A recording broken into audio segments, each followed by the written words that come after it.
The points in only 2 games is a lot better. This has been one of the...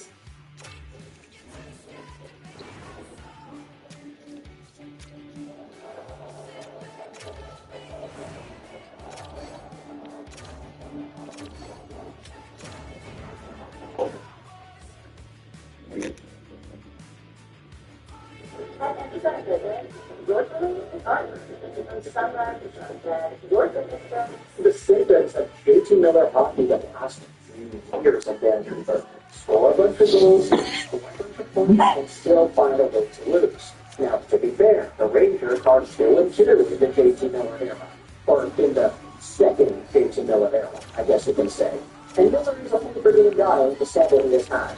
That's not that bad, realistically speaking. But I did find it interesting that some Rangers fans are going out there and already talking about whether or not the Miller trade was actually a positive thing for this hockey team.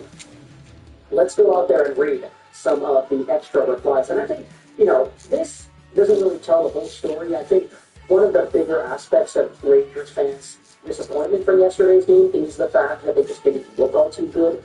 They just totally allowed themselves to lose to a Crosby and Malcolm-less Pittsburgh Penguins squad. And so this sentiment, the culture changer, JT Miller changed the culture tonight, is interesting to bring up. The idea that the Rangers might be bad because of talent and not culture might shock some of you. A reply goes out there and says, JT Miller is definitely an improvement over Filipino, and he will help this team. It'll be very interesting to see what happens at the deadline in July. They have to give him pieces that hopefully mirror his style of play. Yeah, he is an improvement over Hito, but that's not the point. Miller might quote-unquote change your culture short-term, but man, does his act get tired quickly when the team isn't winning. Another reply here says that the honeymoon will be great. Just hope that JT Miller doesn't start to lag and give up on wins. Watch out for that trying to cross ice pass, turnovers, slow to the bench, bad knee changes, etc., turning on his teammates. He'll be fine. This pseudo a little tongue-in-cheek, highlighting all of the bad aspects of JT Miller theme that we've seen in Vancouver the past few years. Some guys stepped up. For some, it seemed more of the same. He was one of 19 guys on the ice. I wish Miller tried to shoot more, but same for the other guys. It seemed like Pittsburgh really parked the bus in the third. They had their chances, but there was a wall. Pittsburgh didn't try any offense. We had some other points here about the Olympus awful.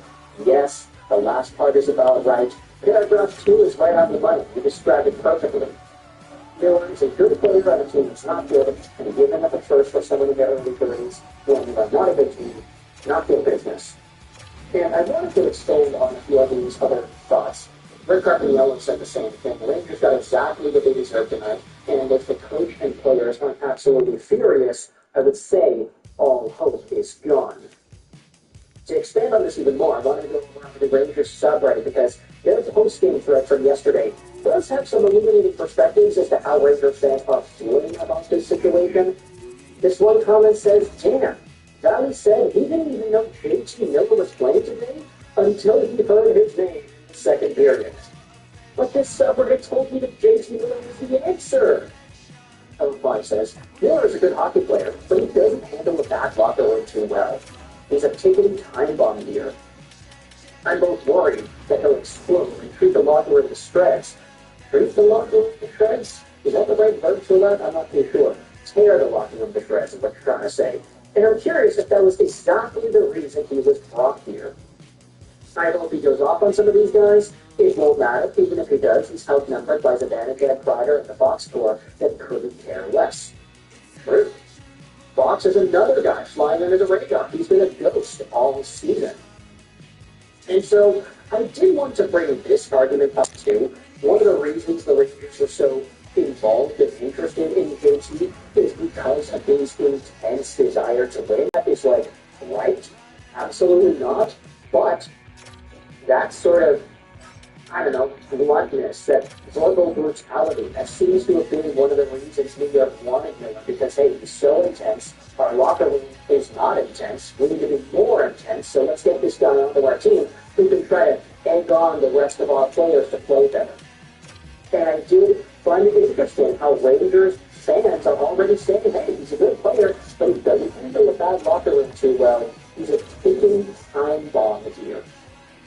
I'm worried that he'll explode and tear this locker room to shreds, but I'm also curious if that's why he was brought here. Because the Rangers staff wanted this guy to be able to explode and tear the locker room to shreds, to get these players, the Zibanejad, the Kreiders, the Foxes, to start giving a damn more. So you don't end up losing 3-2 in regulation to a Crosby and Alchemist Penguins team.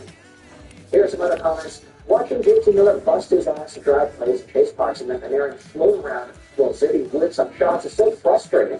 How long until JT is ironically using his crap on these floaters and club punchers?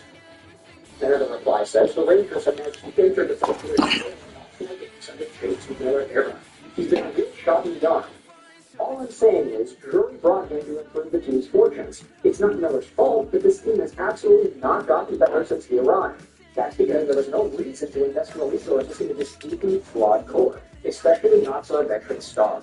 The focus should have been on the future from the moment this team went on strike earlier this season. Trying to blame JT for this dumpster fire is certainly something. It's absolutely not his fault. The fault lies in this team's architect, for Drury, and his baffling decision to waste even more futures on this flat bag of a roster.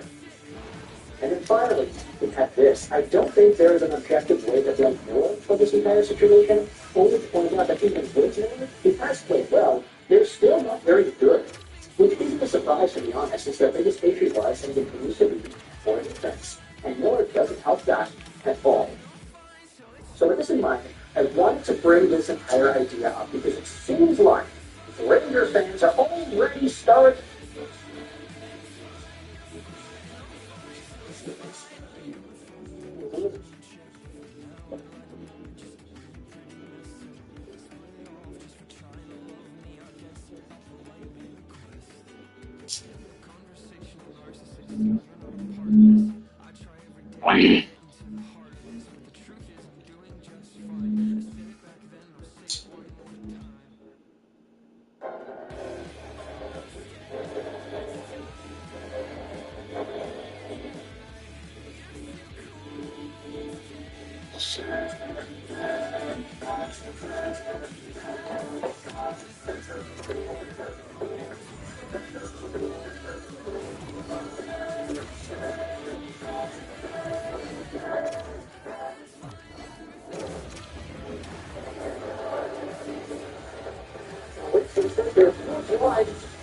Gotta be, shoots things up right there. It's not one here since something pumped up.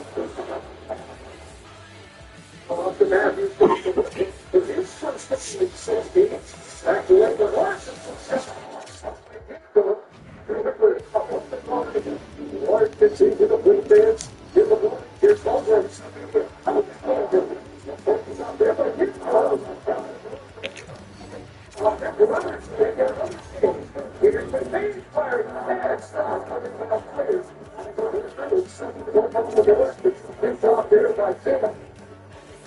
And the one center extra will be the government of the virus. Getting back into the swing of next year, so let me get the live. In the past, I'm going to get really speak to the there's a team of there's a problem. John Besser. Myers beats up to him over the sky.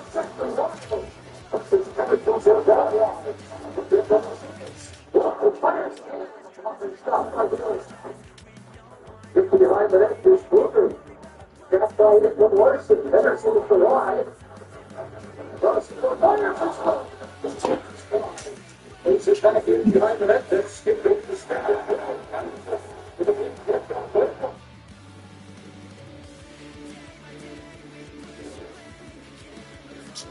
We are set to go. JT Miller is in the starting lineup for the Rangers. The Blue Jackets going with their prime line of Olympic Danforth.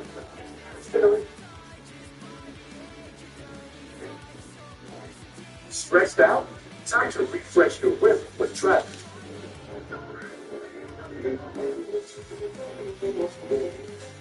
Try to get the fresh chew to refresh your whip.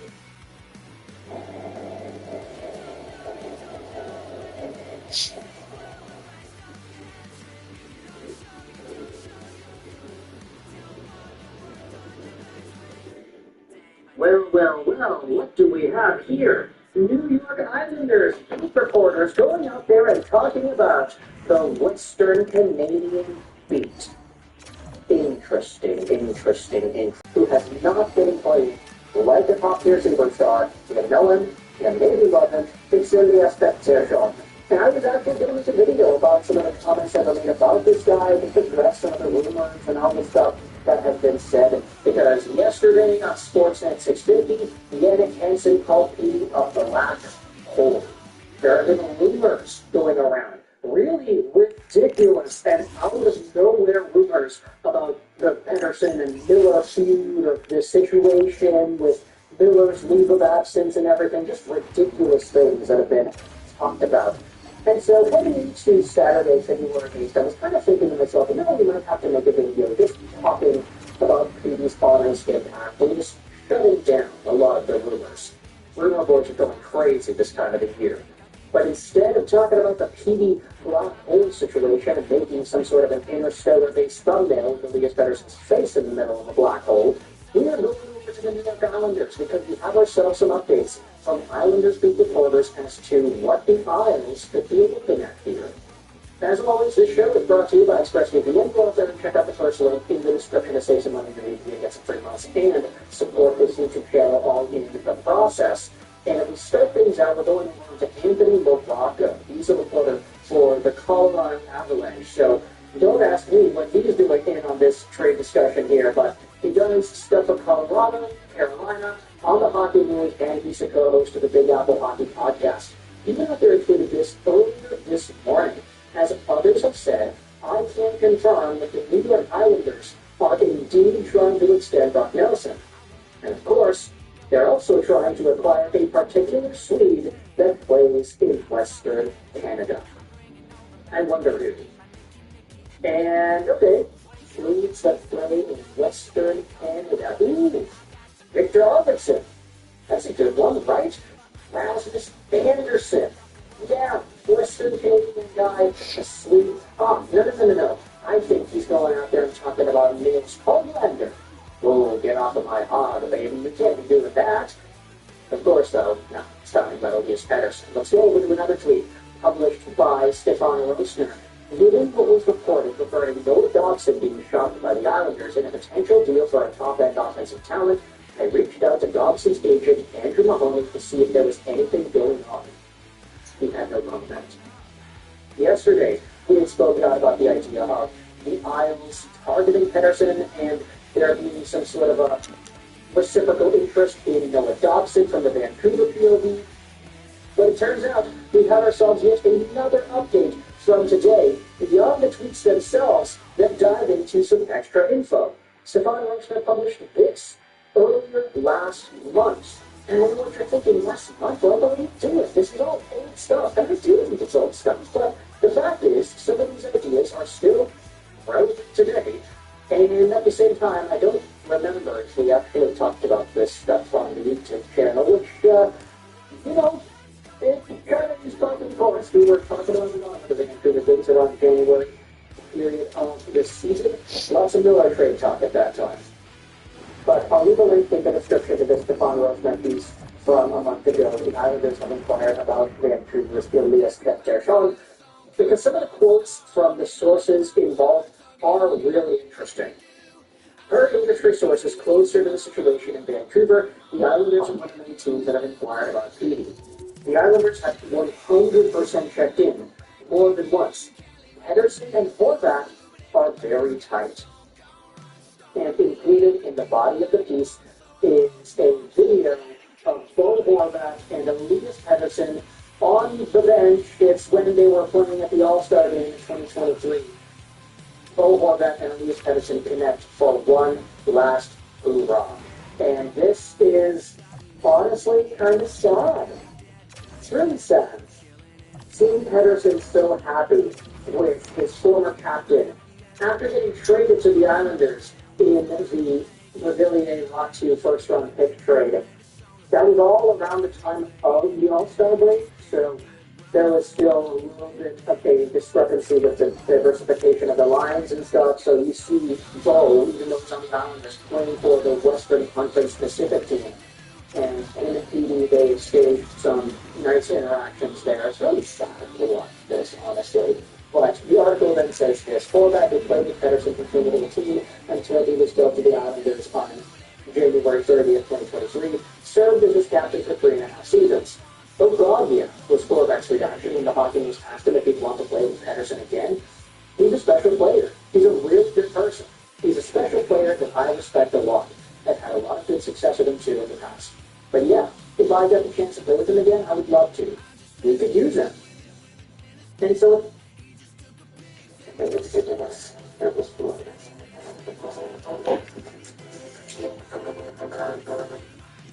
this in mind, I do kind of find it funny how, firstly, there is an established link between Elias Pettersson and the New York Islanders that has been documented by these Islanders being reporters. But secondly, I find it very interesting the dynamic of it all. Just what Elias Pettersson could look like playing for New York alongside Bo Horvat and potentially facing off against J.C. Miller every other weekend in the New York area.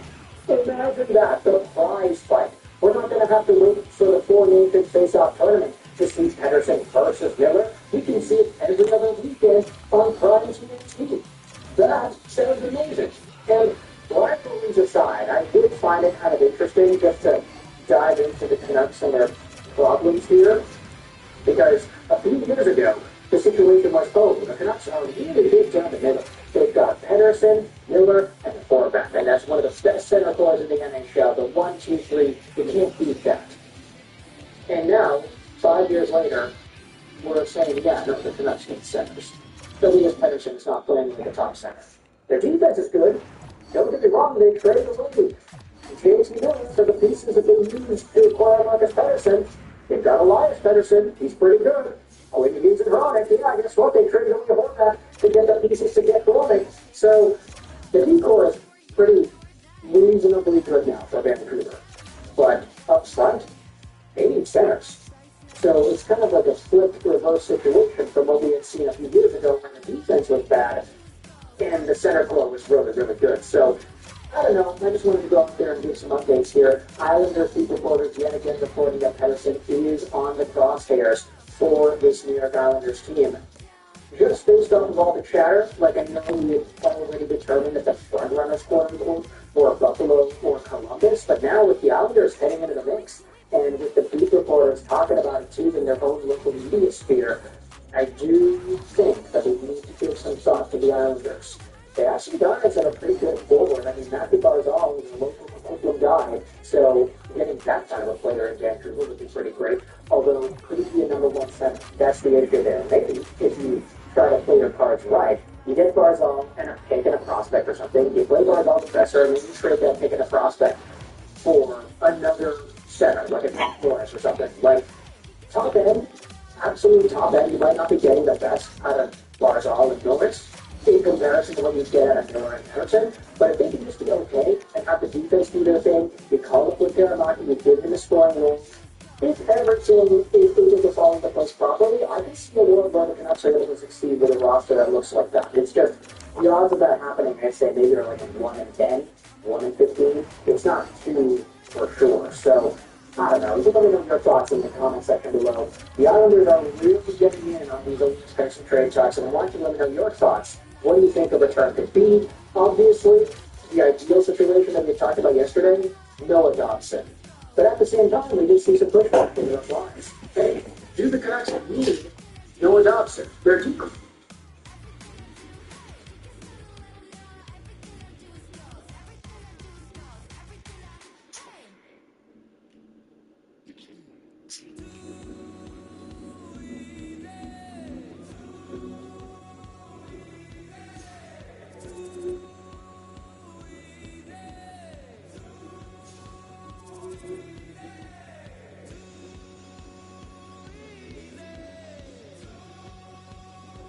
Well, you know, it's very much different from what we did by that. I don't know where you get the water.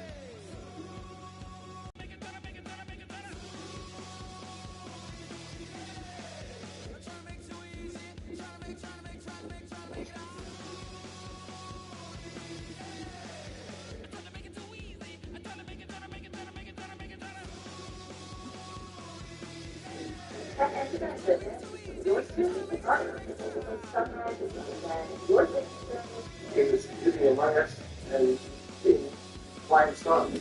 Welcome and today we're exploring the most famous serial killers of every year of the 23rd century so far. We'll be examining the human justice game called the criminal is arrested or sentenced for their means.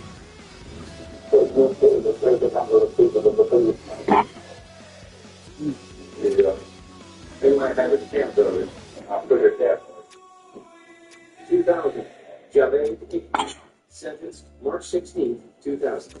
In 1999, a newspaper editor and the police station in Lahore, Pakistan received disturbing letters. The writer claims he had abused and taken the lives of 100 underage young men. They finished with their intention to end their own life in a river. However, the water was searched and nothing was found. A month later, fearing police brutality after claims of being attacked by them previously, Iqbal turned up at a newspaper office and confessed. In 2000, he was sentenced to a brutal execution, akin to how Iqbal had treated his victims. However, government officials stated it wouldn't be as bad as the judge had deemed. Before it became enacted in 2001, Iqbal took it over. 2001, David Parker Red, sentenced September 20, 2001. Sometimes killers still get extra terrifying minds with their upper end down. David Parker Red modified a trailer for which later in White House. The trailer was soundproof and filled with instruments for his violence. We called it within the state. He would abduct them, abuse them for months in the trailer, and presumably eventually end their lives. Sometimes with accomplices, one of them being his girlfriend, Cynthia Henry. In 1999, a woman managed to escape the toy box after 3 days and get help from a neighbor.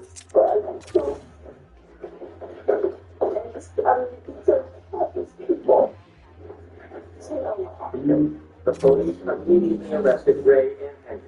On a police bill, Ray was sentenced to 224 years in jail, while Henry, who testified against her former partner, got 36 years. It's unknown how many women they killed, but some estimates are upwards of 60. He claimed to have abducted 40 women from across the U.S., and since no bodies were ever found, he was never charged. He's never been beaten. Rick died in prison in 2002 by heart attack. 2002, Gary Rasmussen, arrested November 2002. Gary Rasmussen earned the moniker the Million Killer, not because he blended in, but because he went by a number of different names. Bob Evans was an alien. Wallace's first male pupil, Gordon Kennedy. Gary Barber, or Lawrence William Baird. They were all accused by this man, Terry Rasmussen, divorced father of four from the Southwest. While Rasmussen has only been convicted of one murder, experts believe he committed at least five. Many peg him as the man behind New Hampshire's Gator Route.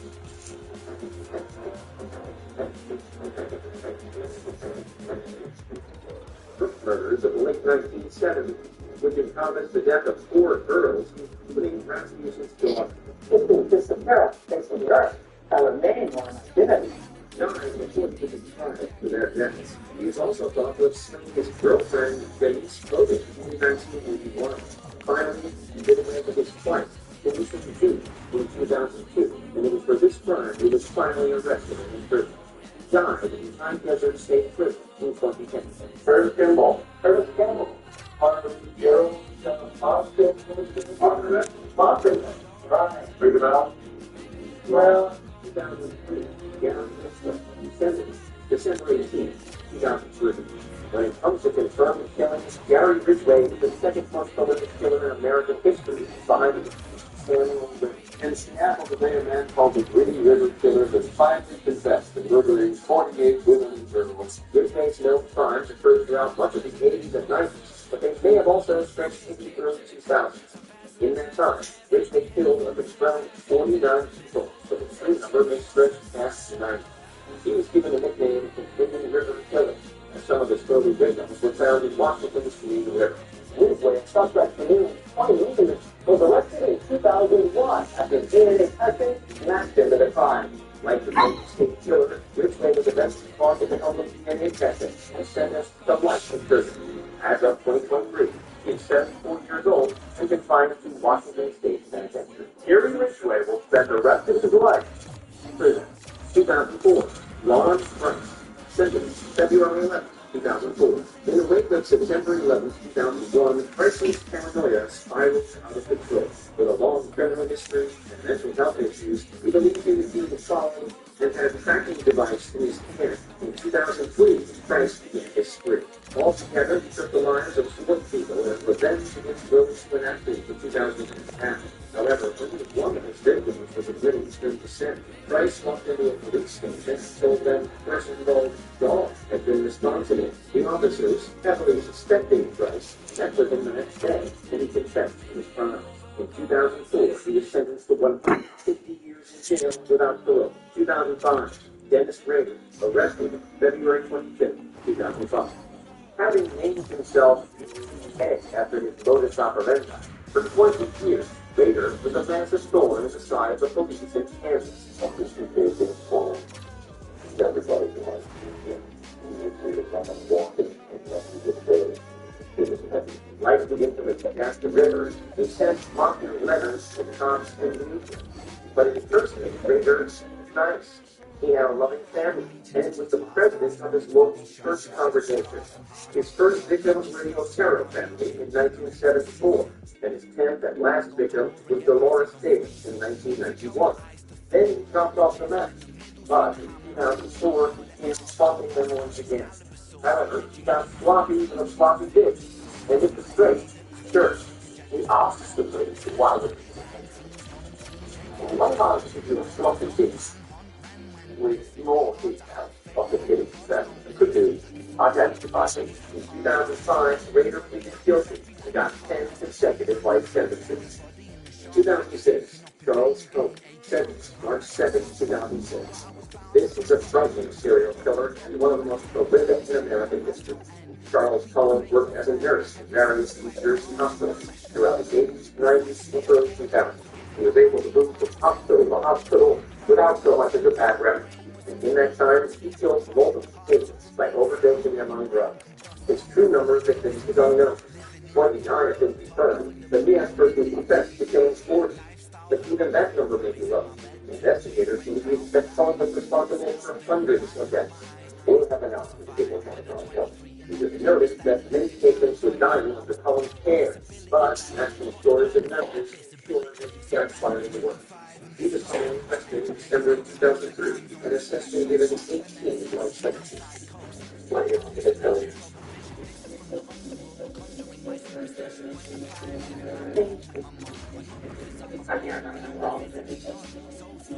2007, Peter Cohen, sentenced May 4, 2007. As police investigated actions learned in 2006, they quickly realized that it wasn't carried out by a first-time murderer. In 2006, Pat McLaughlin was a maintenance worker at a church in BlackHawks, Scotland. However, that wasn't his real name.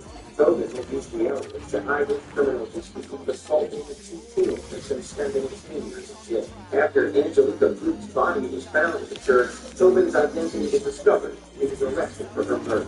After Hogan said that application was arrested with the public, and it says he was deadline and revised not justice. In 2007, he was found guilty and sentenced to life with a minimum of 21 years. In 2007 and 2008, there remains two teenagers, Vicky Hamilton and Dinah McKinley, respectively, were found in former homes Hogan lived in. Both had been missing since 1991. Hogan was found guilty of both murders, having his life minimum sentence increased to a whole life order in 2009. He's never going to talk. He won't talk about anything, any of his other crimes. But we know that during that period of time, Peter Taylor was in this area. 2008, Ronald Dominique, sentenced September 23rd, 2008. We're doing everything we can to catch this person responsible and still undergo the death penalty. From the late 90s into the 2000s, Louisiana been experiencing a spike in murders and assaults of men and boys, often black and sometimes gay, each showing a similar cause of death. This led to the killer community, the Bayou Strangler. In 2006, the police arrested Dominique after one man told him to escape a dangerous situation from him. What about Cassie was by? I mean, put them in the dish and took off. While he denied the allegations, Dominique gave them a blood sample. On the surface, he didn't look like a killer, as he was short and had heart issues. Yet the DNA sample came back positive for several cases, causing Dominique to confess to 23 murders. In 2008, due to a plea bargain, Dominique was sentenced to 8 life imprisonment terms without parole. I early the next morning, Ronald Dominique confessed to 23 murders. 2009, Tom Soon, sentenced April 22nd, 2009. From 2006 to 2008, women living in Seoul, South Korea had to live in fear. An unknown man was picking them up from various places, assaulting them, and taking their lives. The investigation into this led changed to Tom in 2009. During the interrogation, he confessed to killing 8 women. However, in 2005, Tom had escaped a house fire that had taken the lives of his wife, his mother-in-law. While he denied causing the fatal arson, he was found guilty of the crime, totaling his victim numbers to 10 women. In 2009, Tom was sentenced to execution. However, an informal moratorium in South Korea ended July 7, 2010. And we worked with the North Carolina because they were black women. Yeah, there were 2 absolute that were there, accusing us of nothing. That is not true. Shepard said the elders didn't have the manpower nor the technology at the time to solve the multiple murders. Active initially in 1980, the British students earned his moniker in the exchange of break-things between 1988 and the early 2000s. Real name, Lonnie Franklin Jr. The sleeper took his first confirmed victim in 1984. He then claimed a further 9 lives, with his final murder occurring on September 11, 1988. What other things to look? I mean, the baby again, boy, caught somebody, 30 years, you take a black somebody, you put that sound there, you put another black person, 30 years, why is that? It's still up for the victim. He did attack a 30-year-old woman the following November, but he survived. Perhaps fearing the concept of her survival, the sufferer was going for over a decade. His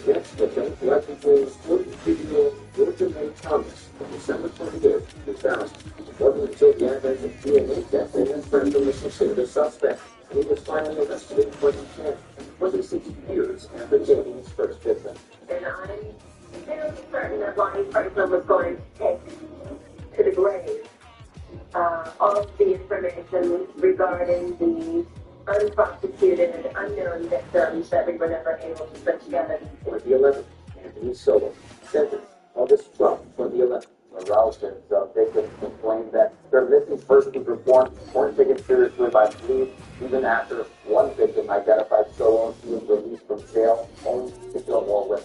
In 1990, shortly after being discharged from the U.S. Army, Solo was sentenced for assault and avoidance. He was released in 2005, and years later began the killing spree that would get him the moniker of the Cleveland Strangler. In 2009, after one victim survived and informed the police of her assault, the cops arrived at his Cleveland, Ohio home. But he knew how to hold them, he knew how to get next to them, he knew how to make them feel comfortable, and he knew at what time to hold them. There, they found the remains of 11 women and arrested Solo. After several delays, the trial got underway in 2011. Solo was found guilty of the 11 murders, as well as a litany of other crimes. The judge agreed with the jury's recommendation and sentenced Solo to capital punishment. However, he passed away in an accident in 2021. John was unconscious and taken to the hospital with Sowell at his side. He dropped her off and left without ever being questioned by the police. 2012, Israel Keith, arrested March 13, 2012. What looked terrifying to the police and the public, the killer was no him. But to make things worse, found out one who was also trained by the U.S. Army. This was the case of Israel Keith, otherwise known as Palestinian.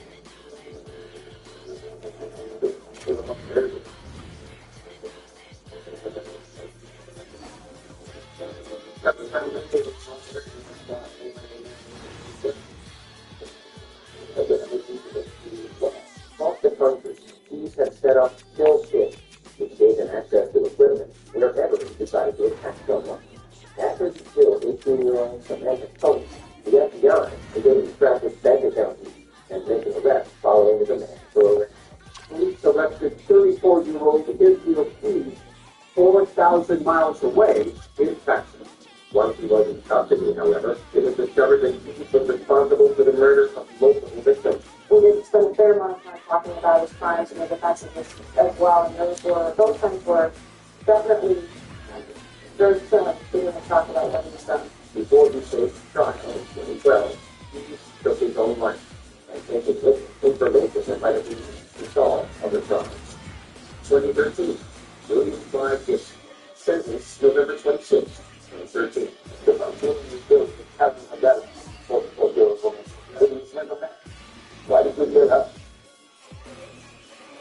This bill I did during the time of the U.S. Army, Gibson developed substance use issues, leading to being dishonorably discharged. From there, he had stints in jail for several crimes, including theft and assault. This led to many accusations of mental illness, but nothing that was officially confirmed by professionals. In 2012, after Gibson's mother died, he snapped. Within a few weeks, he assaulted and murdered 2 women. One of his victims was his mom's friend, whose body was discovered in Gibson's home. 75-year-old Christine Wyden was found strangled in his home. Police connected Gibson to the cold case death of 45-year-old Karen Dallas shortly after. He confessed to both murders to the cops, plus another he'd done in 2002. In 2013, the jury took less than 20 minutes to find Gibson guilty of 1 murder. Altogether, he received 2 death sentences and 65 years in jail. Judge Moore said the serial killer's lack of remorse played a part in her verdict. She mentioned that Gibson's tattoo that says death row times 3 is an indication of his feelings towards the crime. 2014, San Diego, sentenced September 25th, 2014.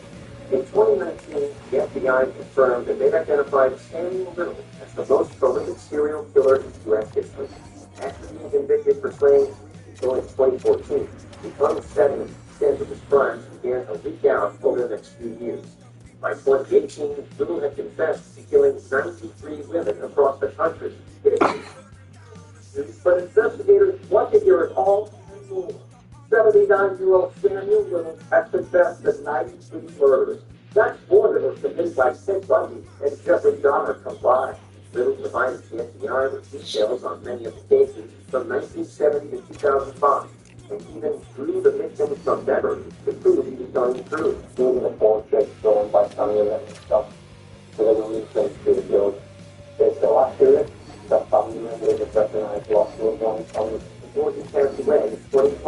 More than 60 of the confessions thought that the 14 states had been confirmed by the authorities.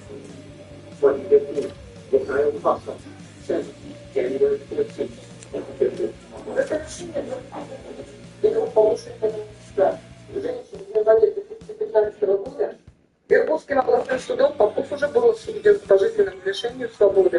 Starting in 1992 and lasting nearly 2 decades, the Russian city of Angarsk and the surrounding area was plagued by a killer known as the Werewolf, or the Angarsk Maniac.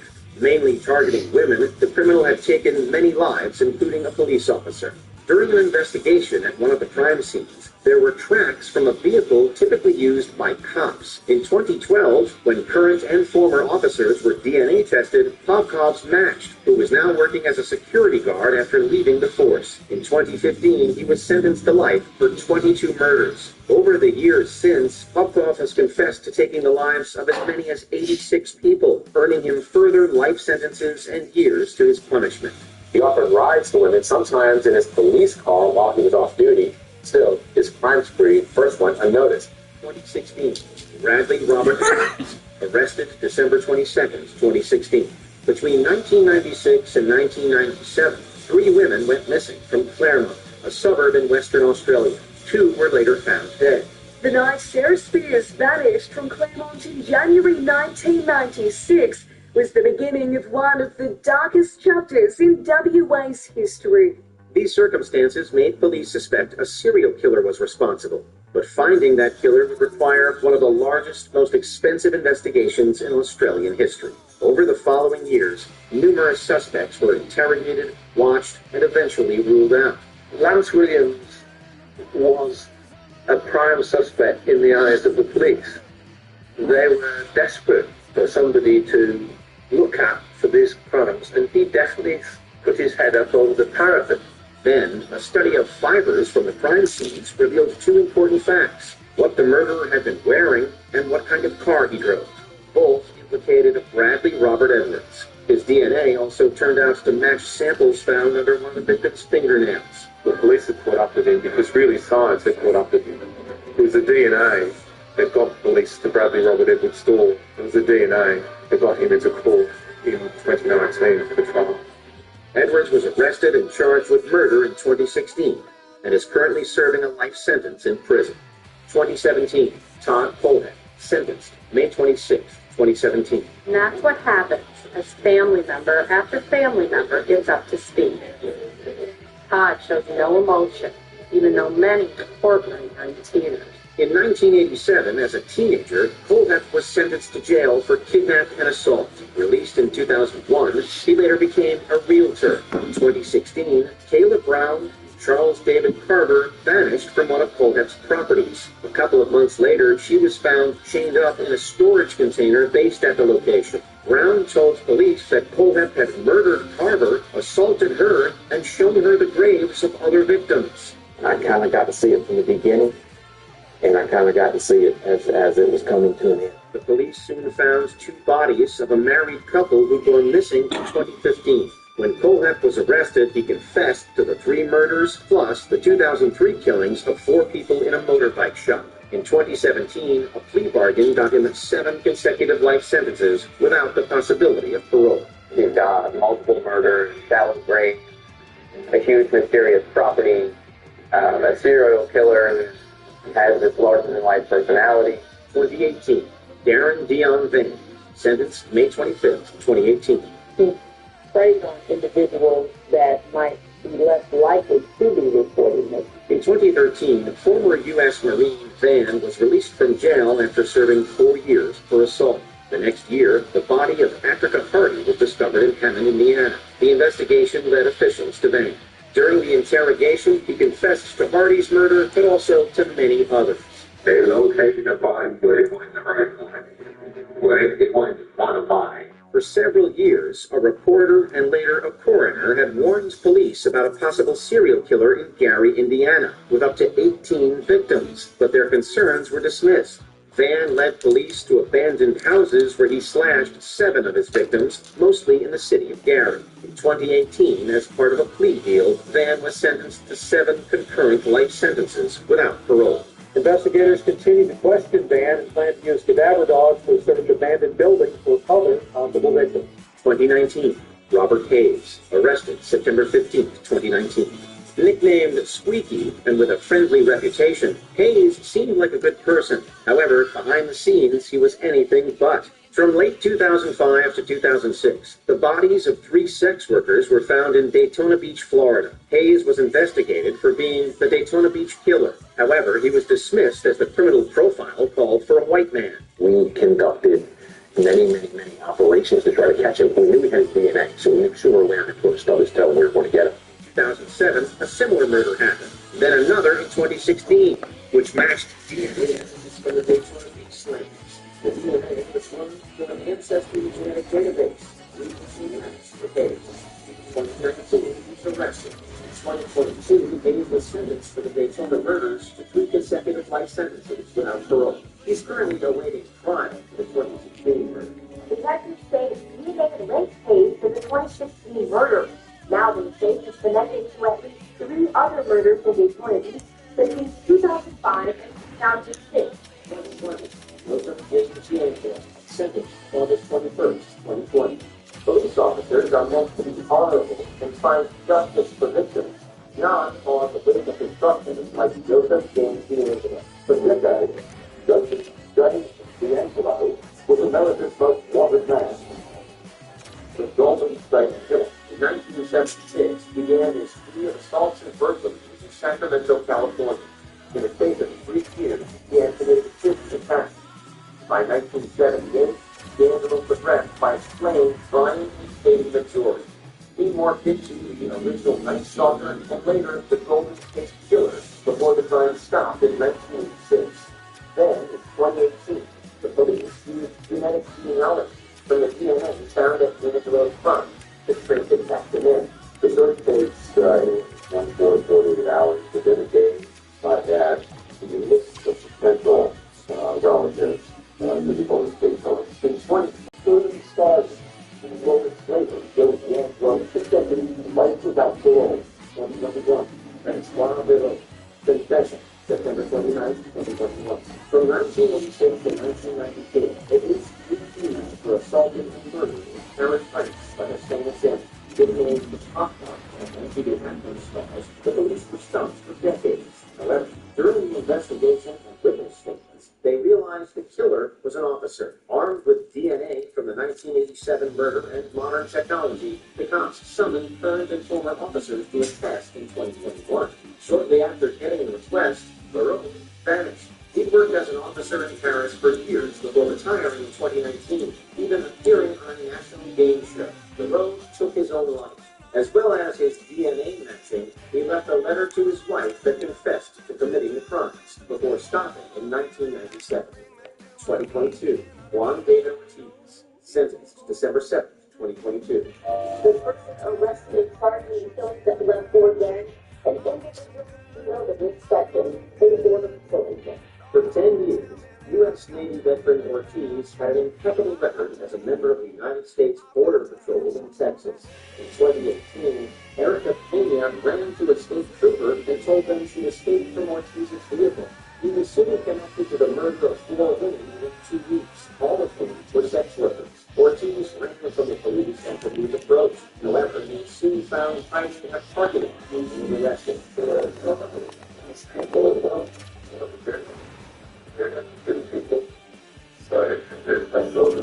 The police believe Ortiz attempted to not be taken alive. The border agents confessed to the 4 murders during the interrogation. However, Ortiz still pleaded not guilty. In 2022, he was found guilty and sentenced to life in jail without parole. The Border Patrol maintains high hiring standards and refers to the suspect as road agents. Ortiz was placed under indefinite suspension without pay. 2023, Rex Gurley, arrested July 14, 2023. One of the most infamous cold cases of our time is the Gilgo Beach killings. Dated back in 1996, a man was deceased 10 people and dumped their remains in the Gilgo Beach area of Long Island. Now, there were 10 sets of remains, all told, found along that area of Gilgo Beach. It had long been a dumping ground for bodies. In December 2010, the remains of 4 women were found in the few months later, investigators found 6 more sets of remains, bringing the body count to 10. The case was extensively studied until July 2023, when an American architect named Brett Sturman was arrested and charged with killing 8 individuals. He's been charged for the deaths of 3 women. He is the prime suspect in the death of a 4th. Maureen Brainerd Barnes was found right with the other 3. So it seems that 27 years after the death of the first victim, the mystery of the Philadelphia killings may have been solved. It's not clear that Sturman's going to be linked to all 10 sets of human remains, but it's a good bet here that prosecutors are going to move forward, charging him with the death of Maureen Brainerd Barnes. Before we continue, be sure to subscribe to our channel and ring the bell to get notified about our latest videos. You have the option to be notified for occasional videos or all of them. If you're on your phone, make sure you go into settings and switch on your notifications. 2024, Roger Begiller, Sentenced March 21st, 2024. Let's get back to it. Welcome to the Limited for this. From 2011 to 2012, the Volga Mania was taking the lives of elderly women who lived in low-cost apartment buildings within and around the Volga and Ural districts of Russia. The assailants pretended to be a utility or social services worker to gain access to their homes. Then they fatally attacked and robbed the victims.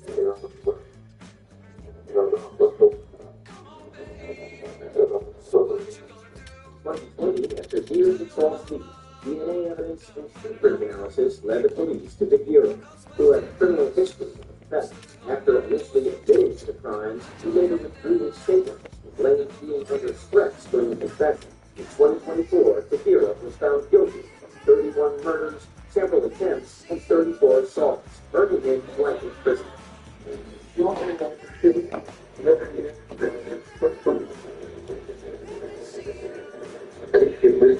What was the biggest serial killer story the year you were?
Fight back!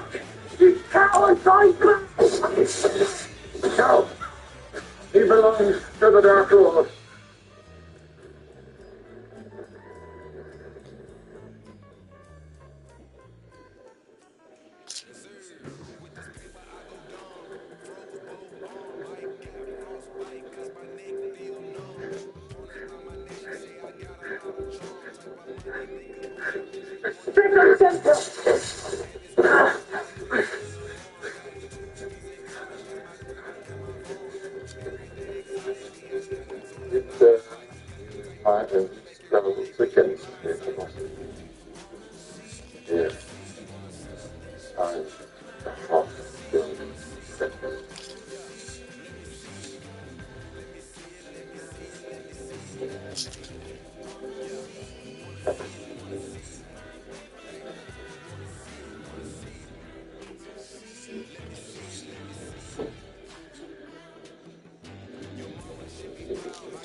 But I mean, it takes a certain kind of ruthlessness to take this kind of action, to take along to one's own eggs.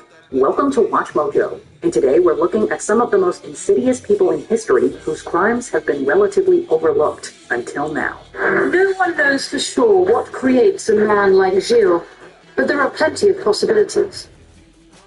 Fritz Hamann, known to many as the Wolfman, Fritz Hamann terrorized the citizens of Hanover, Germany between 1918 and 1924. He targeted male youths, strangling them and biting into their Adam's apple. His feral spree continued on until remains were discovered in 1924.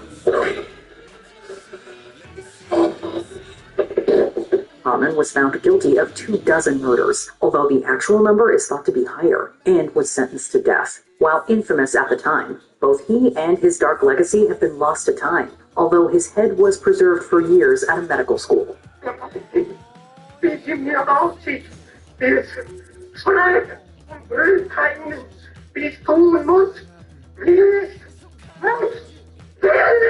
Elizabeth Bathory.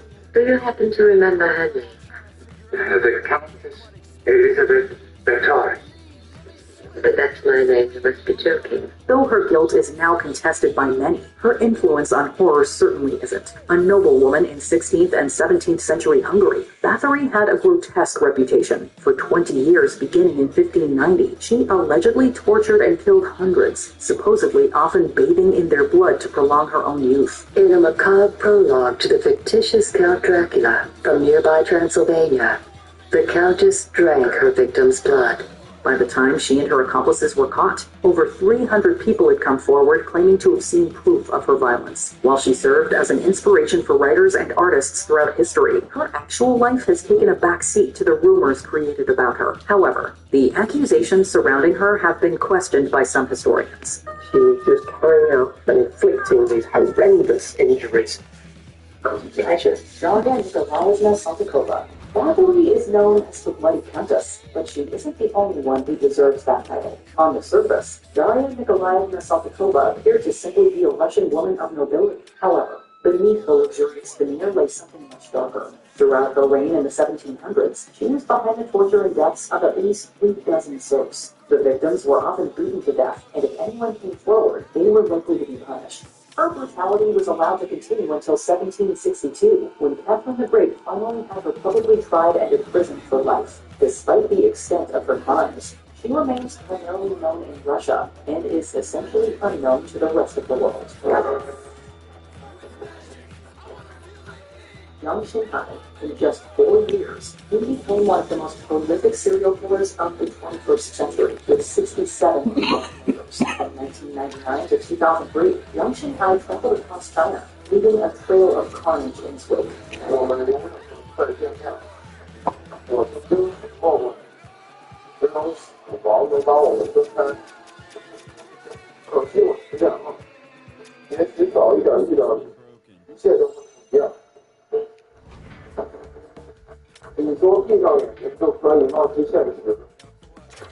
He would arrive at a village and break into his victims' homes, killing those inside before fleeing. His bloodlust soon earned him the moniker Monster Killer, and he was eventually detained during a routine investigation in 2003, where his depraved actions were eventually found out. His crimes are akin to those committed by infamous American murderers, but unlike them, his homicides have been largely ignored by the Western media, causing them to fall by the wayside. Belle Gunnis. Especially with the much further.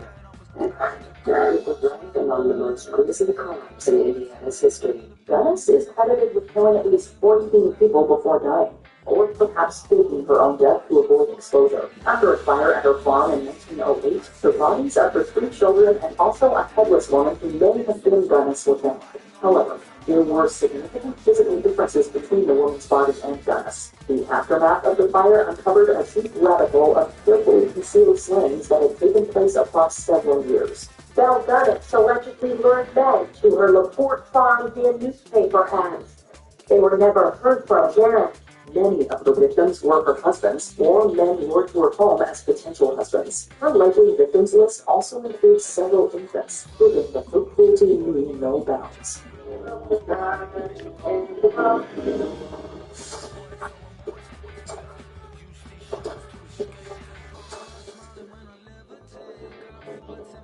Javed Iqbal. Discovering a crime firsthand is traumatic on its own, but having the details laid out can be just as stomach-turning. In 1999, officials in Pakistan received a confession from TradeDeadline admitting to the sexual assault and murder of 100 underage males. He included lurid details and even left evidence behind, proving how meticulously he planned everything. His motive: his mother died from a heart attack following another violation he committed, making him want to bring 100 mothers to tears as well. A film about him and his misdeeds was finally approved for release in 2023, but even that hasn't stopped him from remaining unknown to the greater population.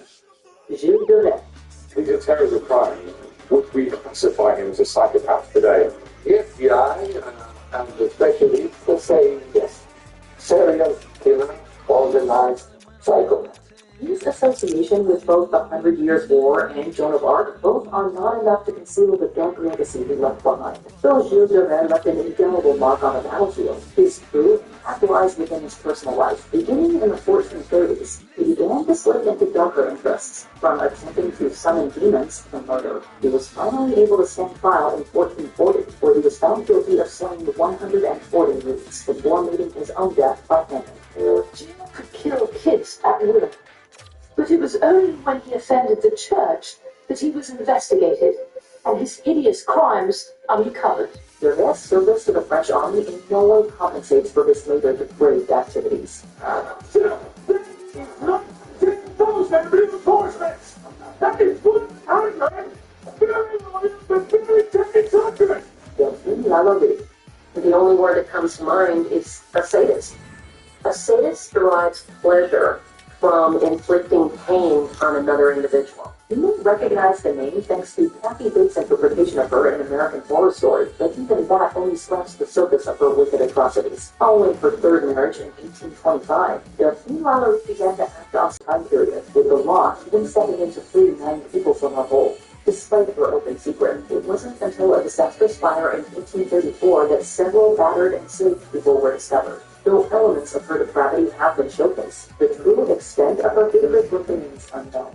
A lot of people died at that house, and it's, theorized that it was at the hands of Madame Bovary. Here's a cop. Just wasn't content to say that physically and abuse. He did that to her. Putting him to a much darker prison. You don't get a nickname like the Witch of Buchenwald without permission. Though she often goes unnoticed among some of the more prominent names within the Nazi Party, she is remembered for her sheer cruelty. She was heavily entrenched within the hateful movement, even getting married at a concentration camp. She had no qualms about violence, ranging from assault to aiding in the beatings carried out by soldiers. She was even accused of targeting prisoners with tattoos, supposedly so she could fashion macabre lampshades. Hilfer used this study to create one of the most enduring and revolting works of the Third Reich. She began using prisoners' skin as lampshades and woodcuts. She was eventually convicted and imprisoned before taking her own life in 1967. While she isn't as notorious, she is proof that even non-officials were swept up in the hatred of the time period. Before we continue, be sure to subscribe to our channel and ring the bell to get notified about our latest videos. You have the option to be notified for occasional videos or all of them. If you're on your phone, make sure you go into your settings and switch on notifications. Shiro Ishii. The existence of Unit 731 was only acknowledged in 2002. It was the brainchild of General Ishii.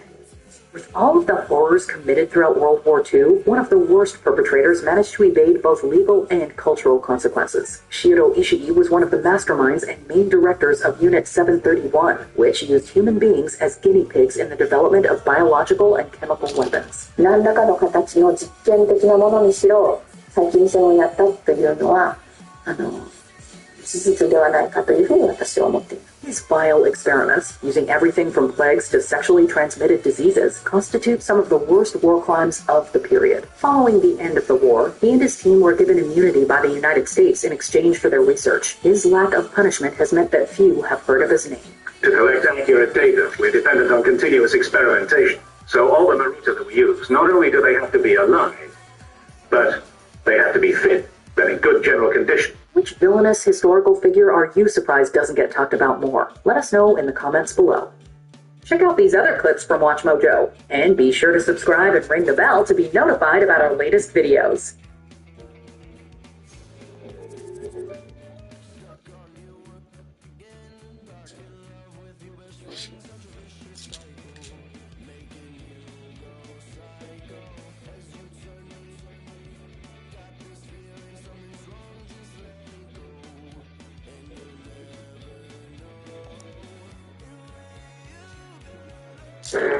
It's a toy monkey.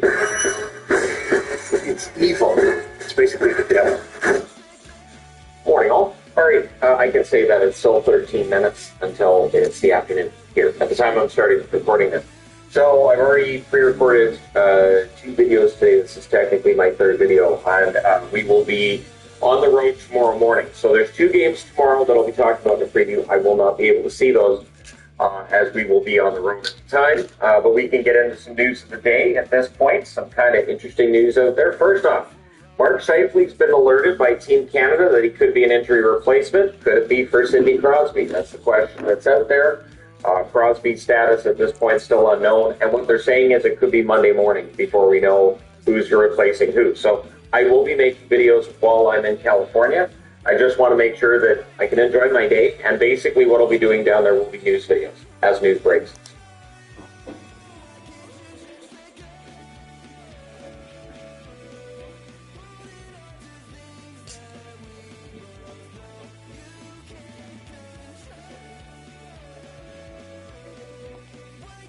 Yeah, hi, Chris, Harry. I'm sorry we haven't spoken. After all, your story is one I've heard so many times. It's quite remarkable. Tragic, of course, to lose one's family. Never whole again. Still, life goes on. And here we stand.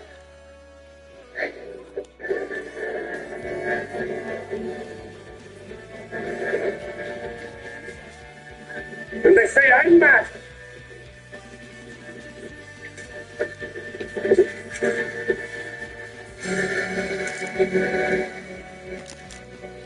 No, I remember when I first met you all. Biggest bunch of misfits I ever set eyes on. Those are reminded of myself. And here we all are, 4 years later. We're still a bunch of misfits. Oh, baby. We've all got each other. And Harry, of course. Soon to be the youngest Drive champion there's ever been. Drive, you punch. He won't be the last. You must take that fight. Times like these, the wizard wants to do its features, but strength doesn't the one show himself. The tournament will not be cancelled. I will not be seen as a coward. Trudy does what is right, no matter what others think. What did you say? What did you say to me? Excuse me, sir. They understood to know this conversation is no longer private.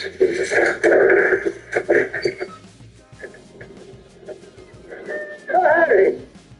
Harry, how good to see you again. I can come back later, Professor. Well, not necessarily, Harry. The minister and I are done. I'll be back in a moment. Minister, not you. Hey. Well, Harry, do feel free to indulge in the particular snap of my absence, but I have to warn you, they're a wee bit strong.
Professor?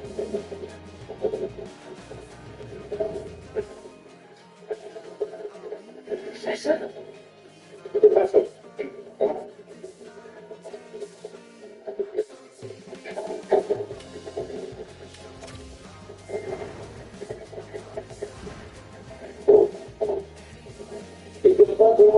You have been brought from land to the West to present evidence, counsel. Shouldn't your lecturing be consequential? Counsel, please be prepared to order your immediate release. Because the time remains in eyes permanently for death. You accept the term. What you wish to present? This, sir. There was a Russia. Adam Russia. Russia is dead. Dead. It's the resident. No. If that is all the witness has to upload. There was spying. Augustus Rutherford of the Department of Risk and That's the same. It's not information we know from inside the ministry itself. Hold on. Counsel will deliberate. In the meantime, you will give it time to Escobar. No! Wait, please, I don't know. What's me? Several steps. As a counsel is very much aware of given evidence of the time. Several steps was indeed a death evil. A private little for the most downfall, apparent spy for us. A great private little the next offer is getting a plan. And so this position is continually of consequence. The safety is out of the No. I heard about Ron Wall. What's that? The name. I know for a fact this doesn't fit part of the capture. And by means of negotiators goods. Torture of our and his body. Give me the printed name for the grounds. Julia.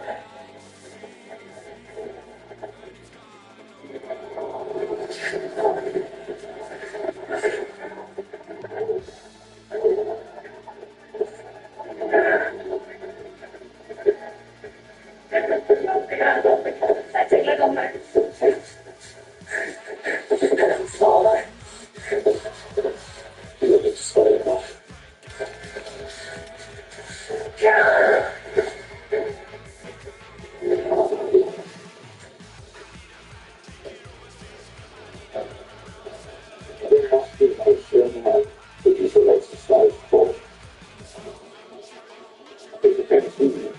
Very good soldiers like me who find your mind to weep and stretch. Even out of the field, four things are very soon. You see, I have searched and searched for something so small, detail. Something I was overlooked. Trying to understand how these terrible things are done. Every time I get close to an answer, it scares away. Best left. Sir, Mr. Crouch's son. What have you had this time? He was sent to Amsterdam. A story found to do. The unknown point, the acting was all the world. Why not? It's just that I can't breathe about him. It's in the cellar, the whole story. I was in a house, and Paula was there, only it wasn't quite sure. And Walsh was there too, and Mr. Crouch's son. Over the older country. Yes, almost the same way. So, these dreams, what I see, you don't think it's actually happening, do you? I think it's all honest with it. It's good. I think it's best if you simply.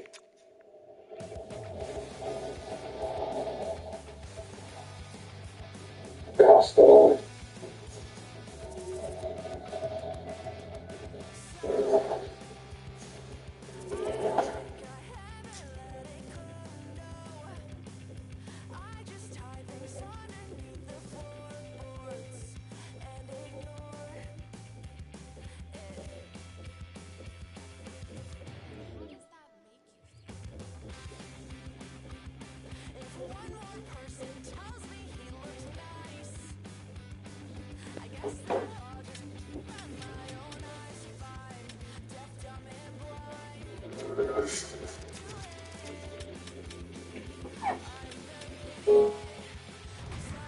Welcome to a journey through the most haunted places in town, where chilling legends and restless spirits lurk in the shadows. From eerie castles to forgotten villages, these locations are not just steeped in history, but also in mystery. Are you ready to uncover the terrifying secrets that lie hidden beneath Finland's stunning landscapes? Let's dive in. 1. Turku Castle. Turku Castle, standing ominously on the banks of the Aura River, is a place where history and the supernatural collide. Built in the late 13th century, this medieval fortress has witnessed centuries of bloodshed, betrayal, and despair. Its stone walls whisper tales of tortured prisoners whose agonizing cries are said to echo through the dungeons on stormy nights. Visitors report eerie footsteps trailing down the dimly lit hallways, and shadowy figures glimpsed in the corner of the Turku Castle is to feel the weight of its haunted past pressing down on you, a reminder that some stories refuse to be forgotten. 2. Muistio Manor. Hidden deep within the Finnish countryside, Muistio Manor is a place where elegance and darkness intertwine. This 18th century estate, with its grand halls and sprawling gardens, exudes an air of timeless beauty. Yet beneath its charm lies a chilling secret. Legends speak of a restless spirit, a maid who met a tragic end after a forbidden love affair. Her presence is often felt in the manor's silent corridors, where guests report cold spots and the faint sound of weeping in the dead of night. Doors creak open on their own, and candle flames flicker violently as if disturbed by an unseen hand. The most unsettling encounter comes from the ballroom, where some have seen her reflection in the gilded mirrors, staring back with sorrowful, accusing eyes. Muistio Manor stands as a haunting reminder that love, betrayal, and tragedy can leave their mark far beyond the grave. Kuusisto Castle ruins. The crumbling remains of Kuusisto Castle stand like a forgotten monument to a bygone era, shrouded in mystery and unease.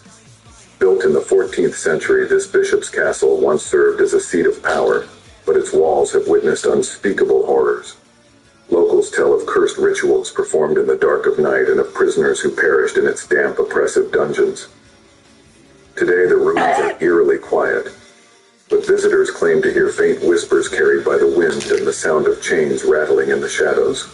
On misty evenings, a ghostly figure clad in robes is said to appear among the broken stones, glowing faintly before vanishing into the darkness. Some believe it is the tormented soul of a bishop betrayed by his own men. To wander through the ruins of Kuusisto Castle is to feel the weight of its cursed history, a place where time seems frozen and the spirits of the past refuse to rest. 4th Finlayson Factory, Tampere. Once the heartbeat of Tampere's industrial era, the Finlayson factory is now a shadow of its former self, cloaked in an unsettling aura. Built in the early 19th century, this sprawling complex was home to countless workers, many of whom toiled in harsh conditions. One such worker, a young woman, met a tragic end in a horrific machinery accident. Since then, her restless spirit has been said to haunt the factory floor. Night guards report hearing faint cries echoing through the empty halls, and spotting fleeting shadows darting between the machines. The most spine-chilling tale involves the elevator, which moves on its own as if guided by an unseen presence. Some visitors even claim to feel a cold hand brushing against them in the darkness. The Finlayson factory remains a living relic of its haunted past, where the boundary between the living and the dead feels dangerously thin. 5:e Alexandrin teateri, Alexander Theatre, Helsinki. I hjärtat av Helsingfors står Alexander Theatre som ett stort oändligt skådespel, men bakom dess opulenta gardiner ligger en skrämmande underström.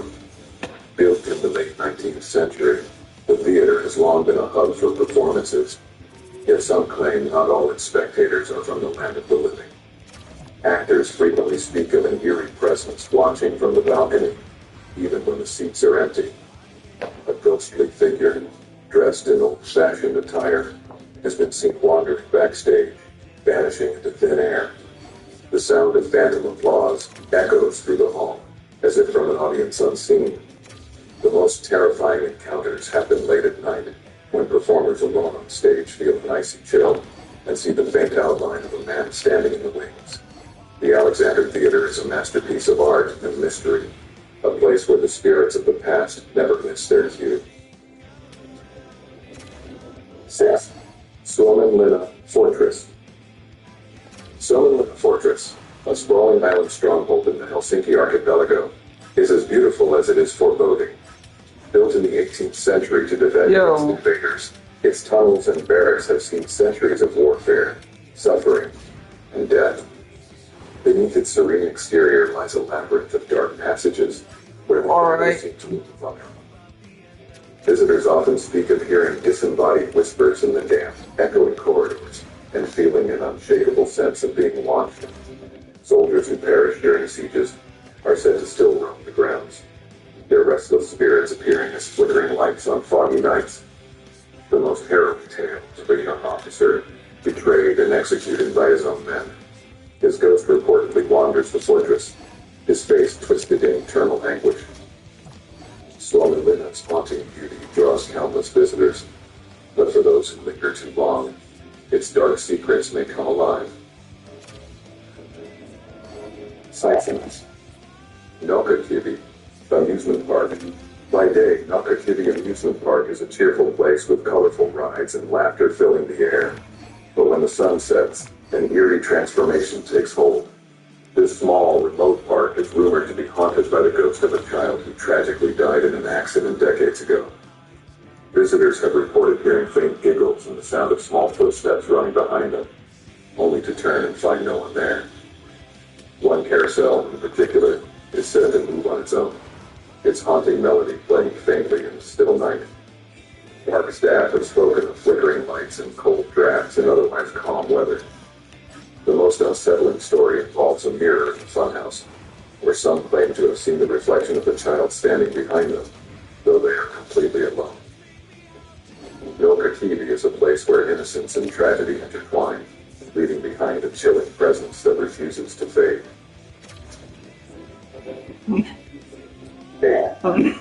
Old Rauma. Old Rauma, the UNESCO World Heritage Site, is a picturesque medieval town, but beneath its cobblestone streets and charming wooden houses lies a dark secret. Legends whisper of a tragic past, where countless lives were lost to fire, plague, and betrayal. The streets are said to be haunted by the spirits of those who perished, forever lingering in the very buildings they once inhabited.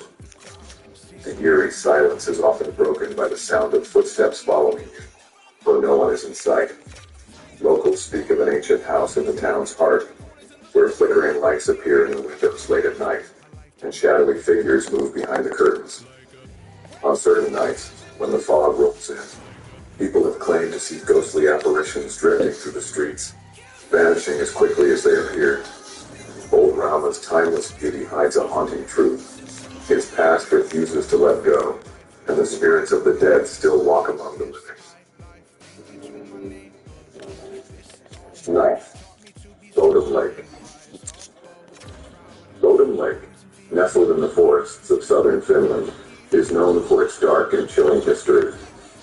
In 1960, a brutal triple murder shocked the nation when 3 teenagers were killed while camping by the lake. To this day, the case remains unsolved, and the area has become infamous for its unsettling atmosphere. Visitors have reported hearing strange noises in the dead of night, cries and whispers carried by the wind, along with the feeling of being watched. Some claim to see shadowy figures moving along the water's edge, vanishing as quickly as they appear. On moonless nights, the air grows thick with an unnatural cold, and many believe the restless spirits of the victims still haunt the lake, seeking justice for their untimely deaths. Bodom Lake is a place where the past bleeds into the present, and its haunted waters hold secrets that may never be uncovered. 10th. Rahe Old Town. Rahe Old Town, with its narrow streets and wooden houses, may seem like a peaceful slice of Finland's past, but there's an air of unease that lingers in its corners. This historic district, founded in the 17th century, has witnessed countless tragedies, from shipwrecks to untold stories of betrayal. chronicles whisper of the restless souls who wander its quiet streets, ghostly figures seen in windows, disappearing before anyone can approach. The most haunting stories come from the old tavern, where patrons have felt a cold hand brush against their shoulder, only to find the room empty. Some have seen a woman, her face pale and mournful, staring out the window, her eyes following them as they walk by. Rayon's past is alive with spirits, and for those brave enough to walk its forgotten alleys, the veil between the living and the dead feels unnervingly thin. 11. Amina Fortress. Amina Fortress, a towering symbol of Finland's military history, is not only known for its imposing architecture, but also for its dark, haunted past. Built in the 18th century, this fortress has seen countless battles, betrayals, and deaths. The spirits of soldiers who perished here are said to roam its massive walls and underground tunnels. Visitors report hearing the distant sound of marching footsteps and the clash of swords in the dead of night, though no one is around. Some have claimed to see shadowy figures standing guard at the entrance, only to vanish when approached. The most chilling encounter takes place in the deep, labyrinthine corridors, where the air grows inexplicably cold, and the smell of gunpowder lingers long after the battle has ended. Amina Fortress stands as a grim reminder that war's echo never fades. Its ghosts still linger, waiting for those who dare to cross their path. 12. Zirasari Open Air Museum. Zirasari Open Air Museum, an idyllic escape just outside Helsinki, hides a terrifying secret beneath its rustic charm. This island, with its collection of ancient Finnish buildings, is said to be haunted by the spirits of those who once lived here. The museum's peaceful atmosphere is often shattered by eerie sounds, the creaking of old wooden doors, the rustling of footsteps in the underbrush, and the sudden, chilling feeling of being watched. Visitors have reported seeing ghostly figures in traditional clothing walking among the exhibits, their eyes hollow and unblinking. The most unsettling occurrence happens by the old wooden church, where the sound of faint, mournful chanting has been heard late at night, as if the dead are still holding services. Zirasari's picturesque setting hides a dark truth. Its spirits never left, and their haunting presence is always just a step behind. 13. Vittrask. Vittrask, a stunning villa nestled deep in the Finnish forest, is a place of eerie beauty, where the line between art and darkness blurs. Built in the early 20th century by three renowned Finnish architects, it is a masterpiece of architecture. But there's something unsettling about the place, something that whispers of tragedy and despair. Locals speak of strange occurrences, flickering lights in the windows when the villa is empty, cold gusts of wind in rooms with no open windows, and the feeling of being watched. Some claim to see shadowy figures in the garden, their faces hidden, moving as if in a trance. The most disturbing stories revolve around the villa's original owners, who experienced personal turmoil and heartbreak. Their spirits, it seems, still linger here, trapped in a place where creativity and madness entwine. Vittrask is a haunting reminder that beauty can conceal a darker, more sinister presence. 14. Fisker's Village, tucked away in the Finnish countryside. Fisker's Village appears as a picturesque, tranquil retreat. Yet, beneath its charming facades, a chilling presence lingers.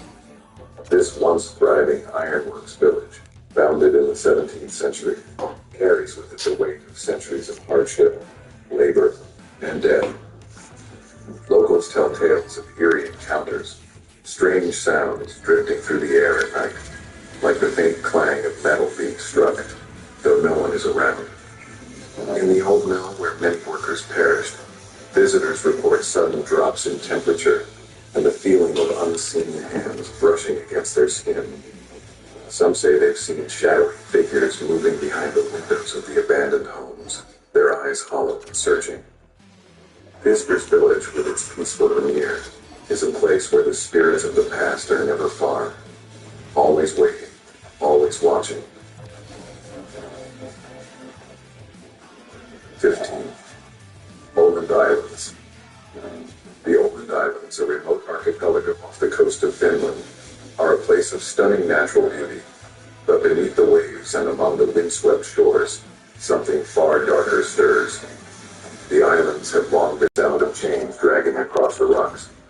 The spirits of long-dead sailors and pirates, lost at sea or betrayed by their comrades, are said to haunt the coastline, seeking revenge for their untimely demise. Some claim to see shadowy figures walking the beaches, their eyes glowing with a thirst for vengeance. The Åland Islands are a place where the living and the dead coexist, and for those who venture too far, the ghosts of the past may never let go. These haunted locations are just the beginning of Finland's eerie history, where the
Fourth ball will start for the Carolina Hurricanes.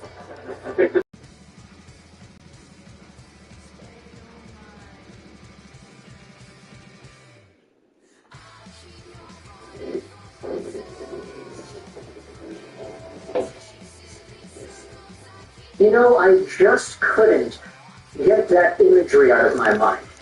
Because earlier in today's show, we already made a video talking about Vancouver Canucks superstar Elias Pettersson, and the fact that the New York Islanders are super interested in trading for this guy in his services. It's already been documented that the Isles have been asking for this player. They've asked about this player. They like him a lot. They're looking for a Swede out of Western Canada. And no, of course, we're not talking about Hoglander, Rasmus Anderson, Victor Arvidsson, or even Nils Holman.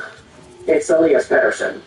And in that video, it was more focused on the New York Islanders' point of view, but I also did say that I did want to make another Pettersson video just talking about some of the discourse surrounding this guy. It was only this morning when I read a bunch of the Islanders stuff, and I was like, oh, okay, we can talk about the Islanders too. But if you've been surfing around the internet in the right places, and in particular I'm talking about Twitter and Reddit, you might have stumbled across some of the Elias Pettersson rumor talk that has been going out there that has been so improper to discuss. And I don't want to expand much more on that because this is such an inappropriate thing to bring up about the player or about the situation. But some of the rumors that have been going around about Elias Pettersson and the Vancouver Canucks, what happened with JT Miller, was there a particular scenario in the Nashville game, what happened, why did Miller take his leave of absence, whatever. There have been a lot of conversations floating around in different parts of the internet that I don't want to repeat here, definitely not. But it has garnered a lot of conversation around this market, and a lot of this stems from, oh, I heard from this person, or I'm in a group chat and they were saying this, or I'm friends with this person who is in Vancouver and they know this, they know that, whatever. It's a lot of hearsay, telephone stuff, and in a way it kind of reminds me of the Connor Bedard, Corey Perry situation from last year, that in which was one of the most ridiculous and out-of-pocket stories that I think. It wasn't even a story, to be honest, but it was one thing that we kept on seeing at different parts of the social media world.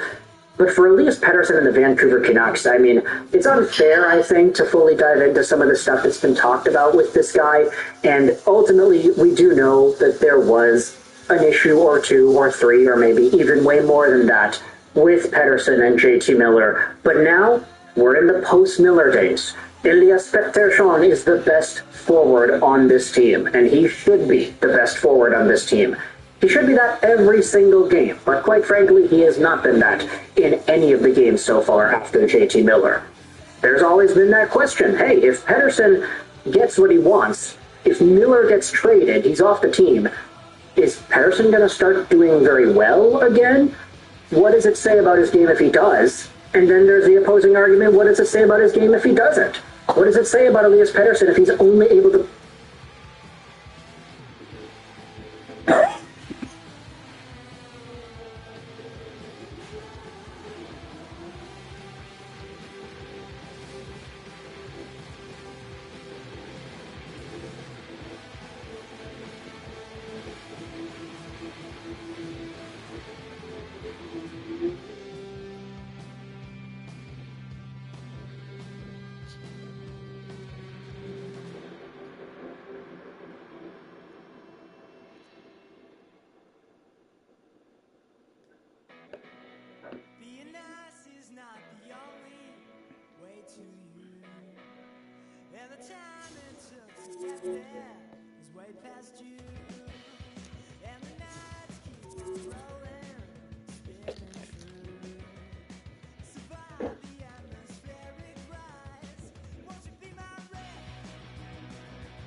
The Shoppers Beauty Plus event. More points, more brands, more beauty. On now until February 21st.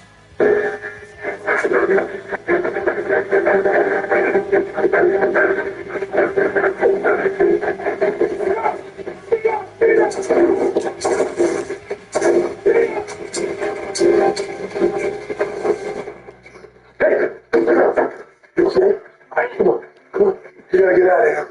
Wait. Guns empty. Get out of here.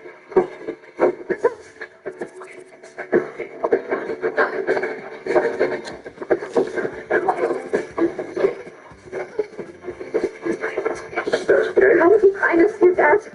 I must go through the nerves. Well, now go make you want me to pick you up? Come on, come on. 1, 2, 3. Just go through that door right there, okay? Go ahead, go ahead. Let's get you in here. You're safe. Let's get in here. Let's get in here, okay? Right?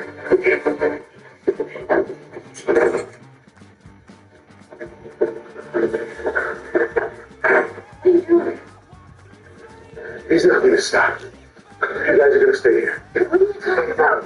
No. We stay together. We're not going to make it, all right? I need you. No. I need you to trust me right now. I know what I'm doing. I promise.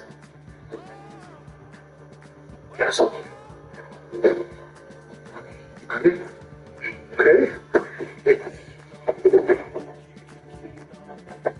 I want you to keep this day closed. You understand? I love you, okay? I love you too, okay? I love you, Dad.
Half of me wants to go back as Draco, and half of me wants to go back as Tom. Etc.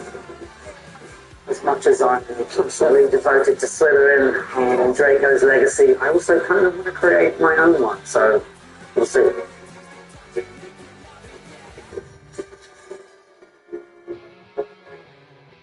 Hi there, I am Tom Felton. Today I'm going to play my favourite quest line in Hogwarts Legacy and show you how I went about creating my own legacy in the game.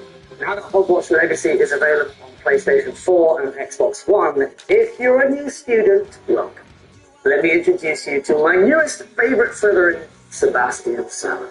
I'm Sebastian Sallow. Welcome to Slytherin. Thank you. Sebastian is the only companion who will lead you towards learning the dark arts. So even though we're in a new era of Hogwarts, I'm going to bring a rather particular look back at these noble halls. Well, this is all wrong. No, glasses. Let's go for, yes, shorter hair, blonder. Perfect. Less curly. Less quality. More than a Draco suite we're looking for. Gorgeous. Perfect. Looking right at the part now. Time to get sorted. Yeah. So we're older than others, aren't we? We come here with preferences and preconceptions. A certain expectations. I can't wait to start classes, I can't wait to explore. For which explore Hogwarts and the world beyond the Castle of Isles. I detect something. Daring curiosity on the ambition. No wonder I'm the biggest ambition. Definitely haven't seen single-minded, but it's important for us to what you want to drive. You belong in Slytherin. Thank you. This is the entrance to the Slytherin Continent. In order to enter, one must simply speak the correct path with aspiration. The Slytherin Common Room. The best parties happen here. Doesn't it? I feel like Slytherin started off with a bad rep. People seem to think of it as like the bad house or the naughty house. I'm excited to sort of discover what it is to be Slytherin. Does it feel like home? Yes. Yeah, it feels like home. Yeah, it feels like home. And you're brand new. Exciting. And welcoming reminiscent of my childhood.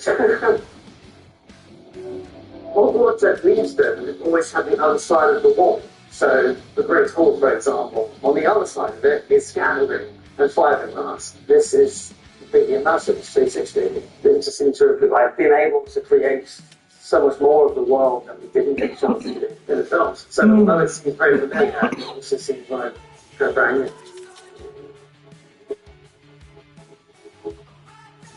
We're about to begin a very special quest line where we have the opportunity to learn the Cruciatus Curse, the first of the 3 unforgivable curses.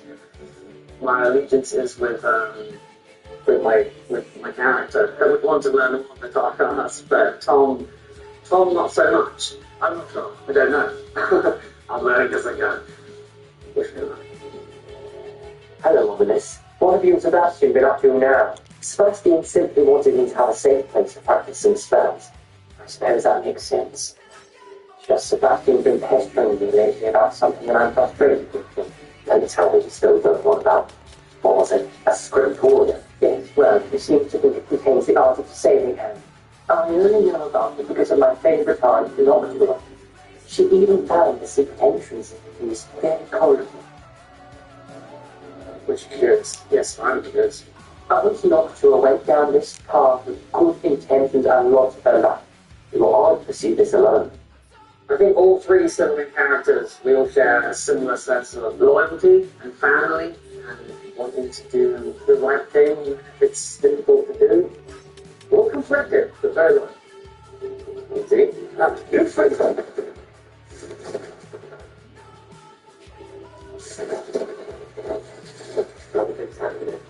It's happening. I can teach you Crucio, or I can cast it on you. You didn't say you knew how to cast Crucio. It might be easier for him to do it, but I kind of want to learn.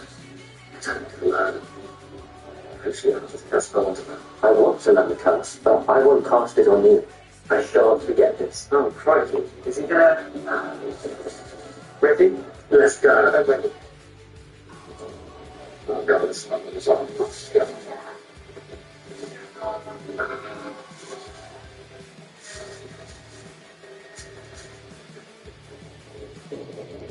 It was kind of cool, actually, because Drake only really had a choice. It was sort of forced upon him, whereas having a decision there of learning darkness, being good, yeah, it's a model for my level up, but it's a fun one. One that's obviously the best.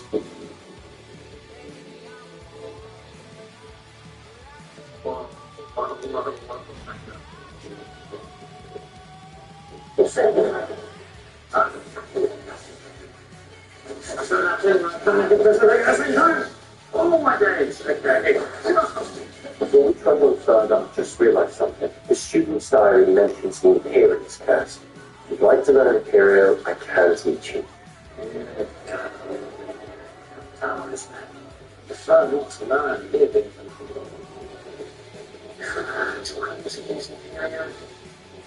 It's probably wise to know the spell. There we go. Something troubling. Be on your guard.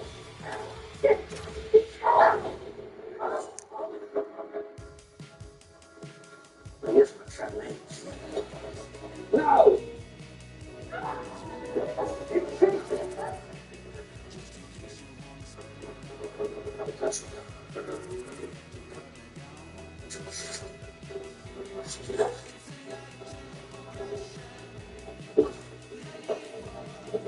Boy, what have you done?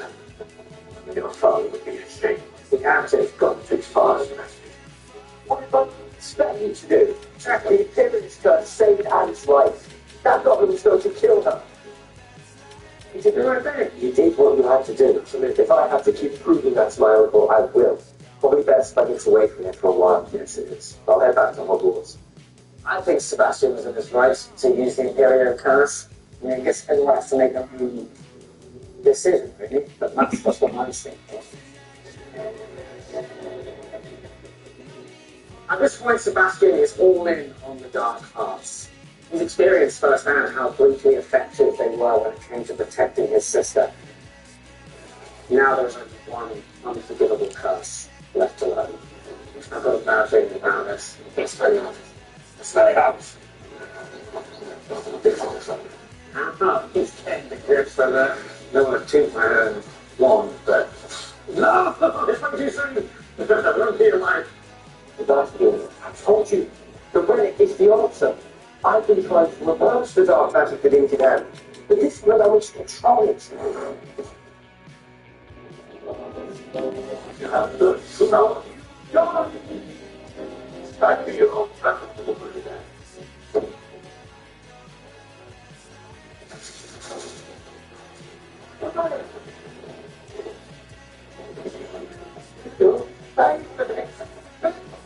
Serious amounts of goosebumps as we speak. This is a twist I never saw coming.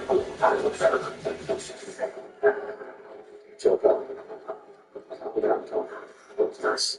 Tuck weave dive roll. Where's my bloody drumstick when I need it? Don't drop.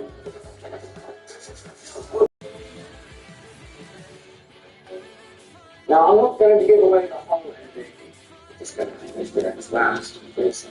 Hogwarts Legacy is available now on PS5, PS4, Xbox Series X and S, Xbox One, and PC. Enjoy.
Welcome to the show. Thanks for being here. I appreciate this. It's good to have. Before we go into Wednesday, which I can't wait to rave about, right now you're in the trailer for the new Scream movie. And it broke records, started with one finals. I think it came out and it did 3 million views in the first day. This is your second Scream movie. Do you like doing these movies? I love horror films. I don't know what it is about, having blood thrown on your face and running around screaming blood and murder, but it really is so therapeutic, so much fun. Everyone who works on horror sets loves horror. People do special effects. Yeah, because I grew up loving horror. But the best part about the Scream films is it really is such a great community. That cast included in my family. And we can never take anything seriously. So those things could monologue and work having to use that face because they're laughing so hard. Oh, really? Yeah, it's a mess. What the scariest movies ever you're laughing? Yeah, we could be, when I was like on the crawling in the hospital, and I just like I covered my face because I was laughing in my head. But you feel like you're being typecast because you're in that and you're Wednesday the Craft Jar. There's something about my face. Yeah. When just people love seeing me scared. I don't know. You are, not only are you stunning, but you can't take your eyes off of me when I see you. I watched Wednesday and with this backstage, I go, oh my God, you're precious. You're phenomenal. It's the second most watched series in Netflix history. Shows to be streamed over 1 billion times. Over 1 billion. Is that, anybody even understand that? No, I try not to, actually. Yeah, but you nail every joke, every delivery, you're so funny. That's before you even did the dancing. I mean, the dance, can we talk about the dance, the Wednesday dance? Yeah, I mean, going into it, what happened? Tim Burton go, okay, you did this, you did that. Well, I read into 104 pretty early on, and we didn't know what song we were going to be using, we didn't know what the situation was. Initially, they wanted a flash mob, but I thought, no, there's no way Wednesday would be cool. They were thinking encouraging a bunch of people. So Tim and I, the director, Tim Burton, and I talked about it a little bit, and he said, yeah, let's do a circle, let's have a finger round thing, and I remember about a week before we started, a week before we shot the dance, he showed the song Biggie Now by the Cramps. And the Cramps is one of my favorite bands ever, so I was super excited, super pumped that it was on my episode 4 playlist. And he came to my trailer about 2 days before we shot it and said, hey, I didn't think you wanted to photograph yourself and everything. Piss yourself and like, this is super helpful. He was like, I didn't buy it. You could worry about it. I'm not even worried about it. I trust you. And I said, oh yeah, you know, it's all so good. And I had not gone over it at all. No. I mean, I was doing cello that week, fencing that week. I just didn't have time. You do a lot in the show. There's a lot going on. Yes. You work hard at the show, and like, on top of that, you're like, going to choreograph your own dance. Yeah, oh my god, I was kicking myself. I felt like such a fool. I was like, I'm not a dancer. I don't do any of that. I have no experience in that field. And then, yeah, I didn't sleep for 2 days. I watched videos of Susie and the Banshees, Denny Levant, and Bo Tavero. I found archival footage of goth kids dancing in the clubs in the 80s. Yeah. Really love it. Yeah, Haken, just anything that I could get my hands on, and then on the day I thought, alright,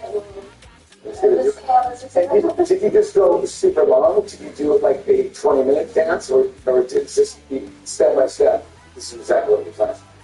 No, I knew there were some things that I wanted to do. I took homage to Lisa Lauren for struggle that she has, and of course they cut out of camera and I didn't do it, but it's there. I know it is. Yeah, I just did it. Yeah. Yeah, of course. That's. Do you find this kind of become this viral? It's everything on TikTok right now. Right now, if you go on TikTok, it's you get. No, I didn't. And Netflix was telling me, oh, this is going to be a thing on TikTok, and I thought, yeah. Because I figured, they're excited and getting hyped up, and then they were right. But it turns out sometimes people are right.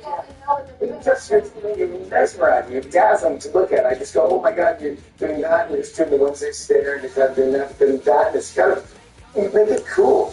And it's one of the kind of geekiest songs of Boo about, the crabs, and I go, how did you do this? And it's just, I think we almost did. It's just well done. You just crushed it.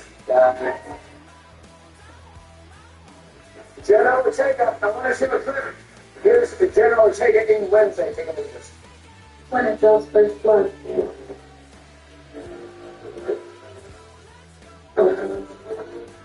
It's your decision.